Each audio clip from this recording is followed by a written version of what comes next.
no, mga langga, ayan, nakikita nyo. Nakikita nyo ito. Ayan, dryer ito mga langga. Ipapakita ko sa inyo kung paano ito siya nililinis. Kasi magtataka tayo, bakit naglilipar na yung parang mga himulmul. Ayan, so, ipapakita ko sa inyo kung paano siya ito nililinis para ano siya, yung mga himulmul ba hindi na magliparan.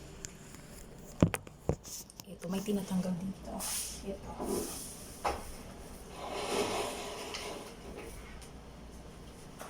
Pag nagda-dryer tayo ng mga damit mga langga, ito yung mga himulmol. Pag hindi yan tinanggal, hindi natin nilinis. Yan, kada dryer natin ng mga damit, magliliparan yan, magtataka ka saan ba nanggagaling ito. Ayan, ganito lang yung mga langga, ka-easy. Ayan.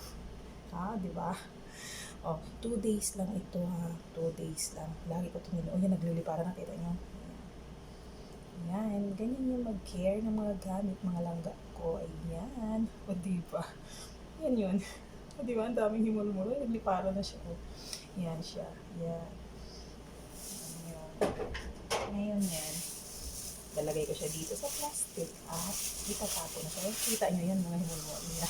2 days lang hindi ko siya nalinis. Ayan siya. Kaya lagi ko siyang chine-check kasi sabi ko, ano ba yan? Nililiparan. Yan ang mga share ko lang kung paano ingatan yung mga gamit at nililinis. Ayan. Ayan siya. Yan lang. Share ko lang.